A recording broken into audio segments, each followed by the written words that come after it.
Fala galera, estamos gravando mais um Entrando para a História. O tema hoje é Entrando para 2022. Antes de começar, se inscreve, deixa um like e ativa o sino. Valeu!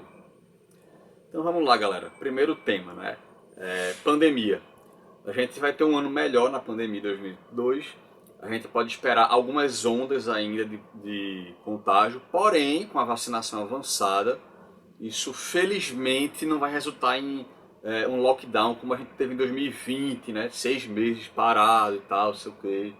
21 também, né?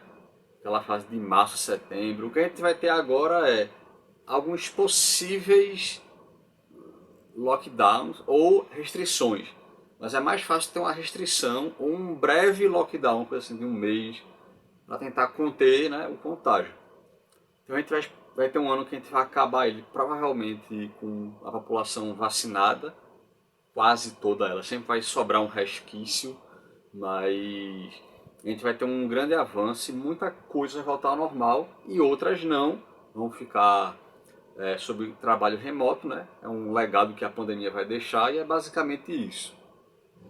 Agora, economia. A gente vai ter um ano melhor, obviamente, se a gente vai ter mais circulação, vai ter maior performance econômica. A gente vai voltar a ter serviços, localidade, comércio local, o povo vai voltar à faculdade, sei o que e tal. Então, isso tudo movimenta, né? A pessoa vai lá comer a coxinha lá na faculdade, né? Às vezes eu peço, na hora da janta e tal. Então, tudo isso vai movimentando, vai ajudar paulatinamente a economia.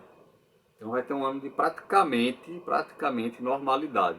Claro que nunca mais vai voltar a ser como antes, mas muita coisa vai normalizar de fato. Agora, pessoal, astronomia. Preste atenção, está aparecendo na tela. Esse James Webb vai ser o telescópio mais potente de todos os tempos. Ele vai revelar coisas inéditas para a humanidade. Minha gente, a gente pode descobrir vida inteligente fora da Terra. A gente pode enxergar pela primeira vez na história. O telescópio ele tem uma capacidade que o que faz dele especial é o infravermelho. Ele vai enxergar coisas no infravermelho porque no espaço, coisas que estão muito distantes, elas vão tendendo para o infravermelho. E o atual Hubble, que é o nosso telescópio que a gente tem desde 1990, ele até enxerga, mas não com a potência que o Webb tem. Então a gente vai poder enxergar, gente, coisas do início do universo, coisa quando tinha 300 mil anos de idade só. Então isso vai ser revolucionário. Para quem gosta de economia, minha gente, vai ser o pipoco da galáxia. Vai ser muito interessante para a astronomia esse ano, gente. Vai ser revolucionário. Felizmente ele já chegou no ponto de Lagrange, né, que é onde ele vai orbitar, né? Que ele não orbita a Terra, esse telescópio, ele orbita o Sol. Ele fica como se fosse tipo pegando bigu na Terra, né, na gravidade da Terra. Lá para junho a gente vai ter as primeiras imagens, né?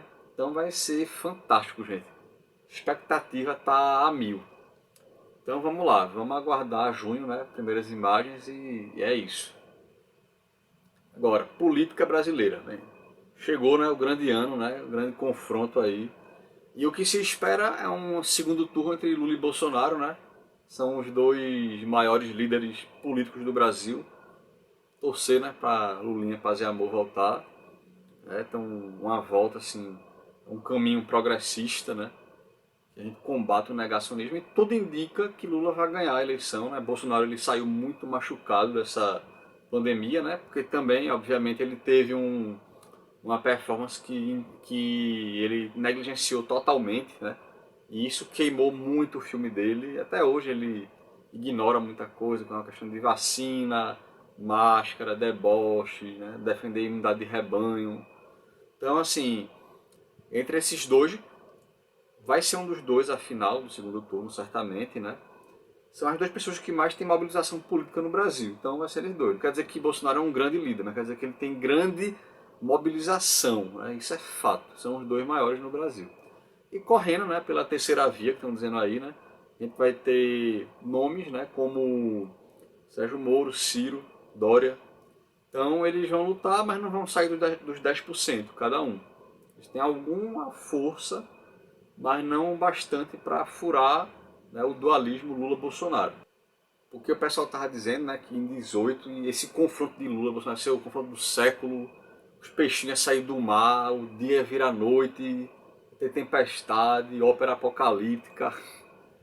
Vamos ver esse ano então, esse grande confronto, né? Vai ser um ano de muitas emoções na política brasileira, né? Vai mexer muito com o coração do brasileiro, as emoções e vamos lá, vamos que vamos.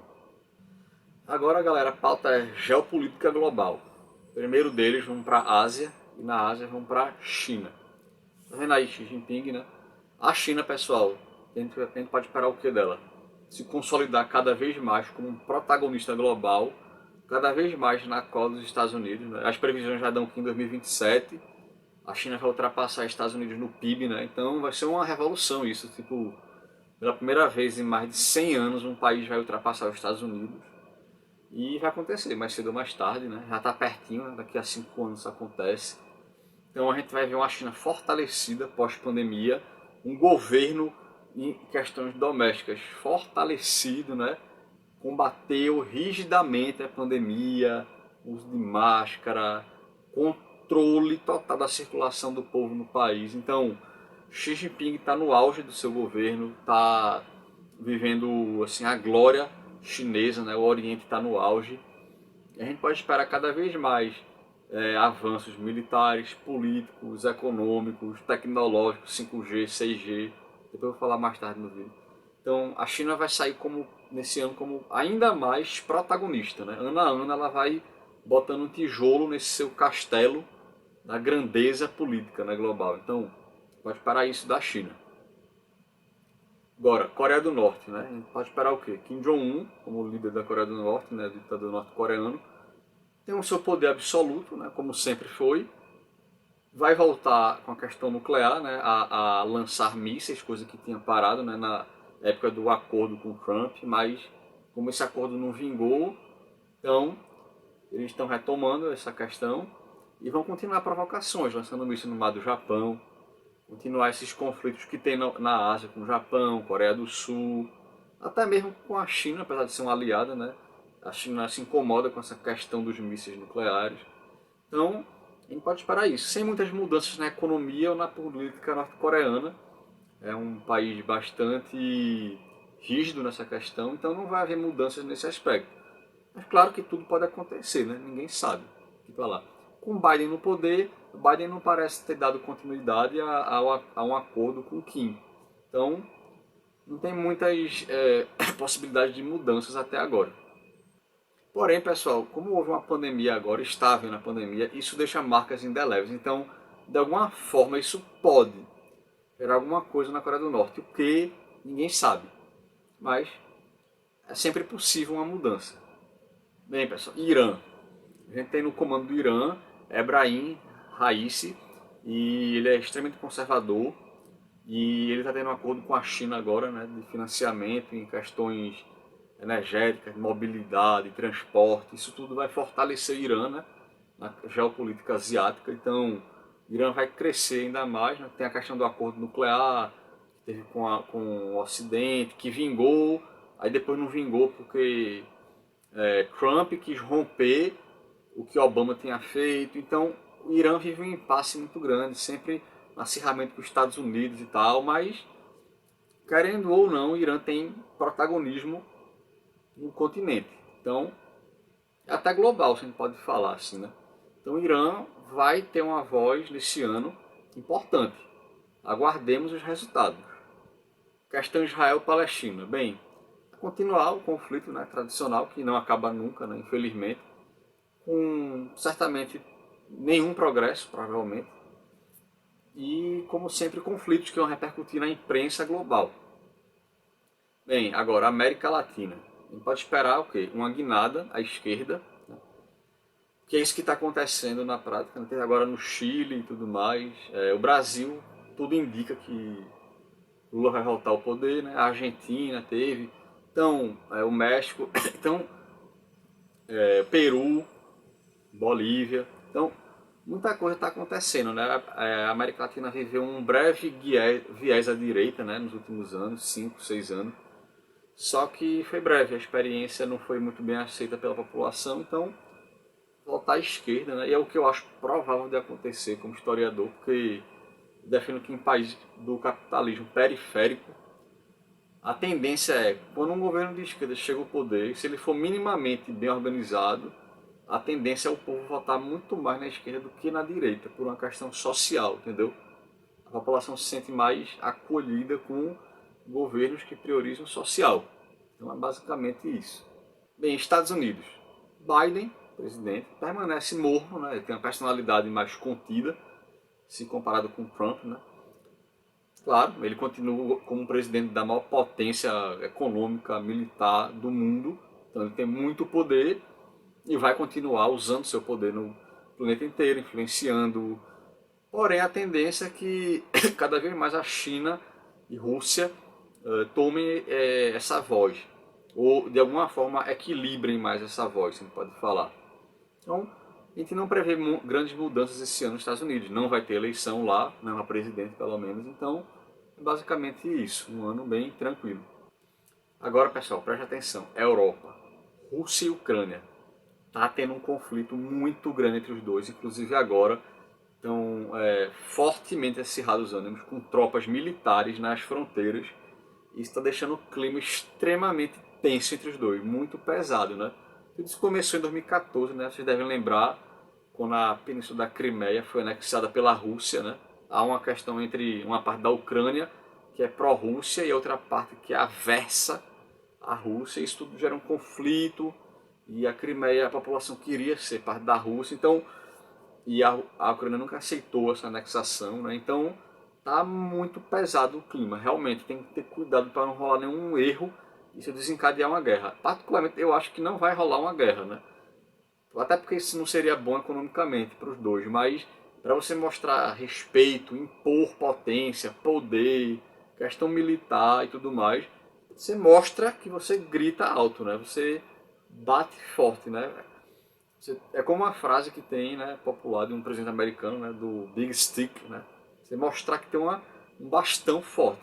Você não precisa bater, mas você precisa mostrar que é forte. Então, pelo menos com as palavras ou com a aparência, é isso que vai acontecer. Um clima de tensão, mas que não vai resultar em uma guerra militar entre os dois. Até porque seria muito desastroso isso. Bem, prosperidade portuguesa, né? Portugal está aí consolidado como um país próspero na Europa, né? É o sonho de todo brasileiro ir para lá. Está sendo muito bem desenvolvida, está tendo muito imigrante brasileiro lá. Então, isso vai continuar acontecendo, né? A vitória do Partido Socialista e tal. Então, Portugal está vivendo um ótimo momento e o triunfo português está aí para todo mundo ver. E no geral, pessoal, a Europa está vivendo uma série de inflexões à esquerda, à direita, para tudo, para sempre.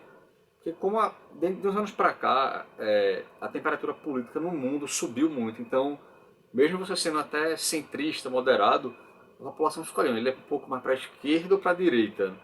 Isso tudo mexe muito com os ânimos, né? Então, a gente tem França, Espanha, Reino Unido, Itália, Alemanha, vários países com algumas inflexões para lá ou para cá, com extremistas na oposição gritando o que deve fazer ou não fazer, né? Tá com Boris Johnson no Reino Unido. Pela primeira vez, Angela Merkel não vai governar a Alemanha em mais de 16 anos. Então, tudo isso mexe muito com o imaginário local.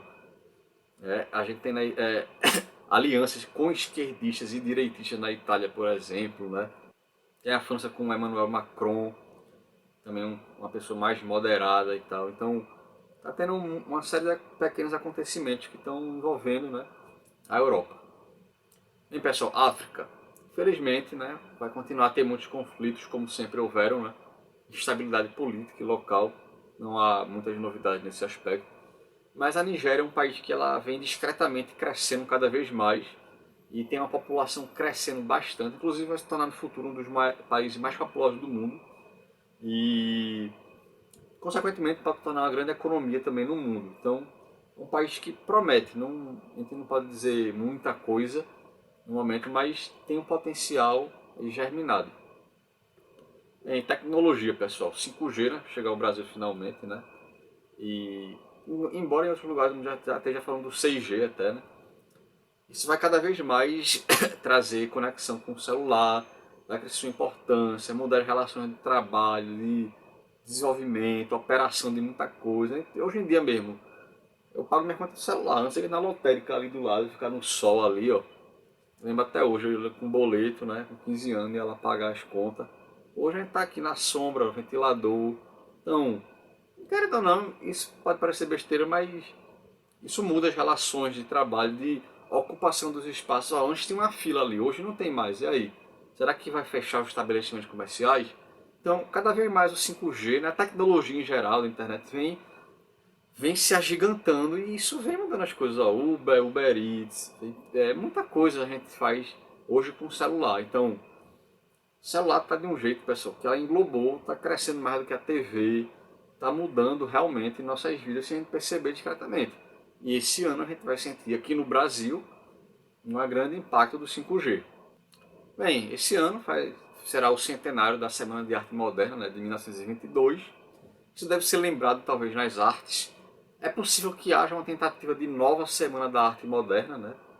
Tentar, e isso pode dar marcas para o futuro, porque na época da Semana de Arte Moderna, lá em um século atrás, isso deixou no Brasil diretrizes de o que é o Brasil, para onde ele vai, o que é a arte brasileira, como é que é isso, aquilo, começou a criar identidade nacional. Então isso tudo pode estilhaçar em outros aspectos, na política, na economia, nos valores sociais.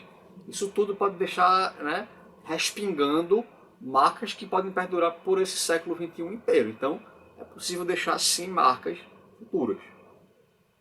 E por fim, galera, Copa do Mundo aí, né, Catar em 22, né? Pela primeira vez na história vai ser feita no final do ano, né? Então, tá chegando aí e vamos torcer por mais um título aí da seleção brasileira, né? A molecada hoje ainda não viu o Brasil ganhar a Copa, né? Tava falando isso com meu amigo. Poxa, a galera que tá fazendo faculdade comigo, né? Que tem 20 anos, não viu, né? Na época era bebezinho ou muito criancinha, não pegou, né?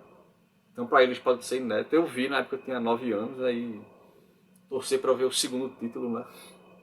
Dá pra ganhar, vamos torcer. Vamos que vamos, né? Isso vai ser pro Catar um grande triunfo, né? Uma Copa no Oriente, né? No Oriente Médio. Vamos ver como é que vai ser a segurança e tudo mais. Mas eu acho que vai dar tudo certo, né? Vai ser E certamente até lá a pandemia já vai ter melhorado bastante. Então vai ser possível sim ter a Copa feita. Bem, galera, é basicamente isso por hoje. Espero que vocês tenham gostado do vídeo. Se você ainda não se inscreveu, lembrando aqui, se inscreve, deixa um like e ativa o sino. Valeu, galera, e até a próxima.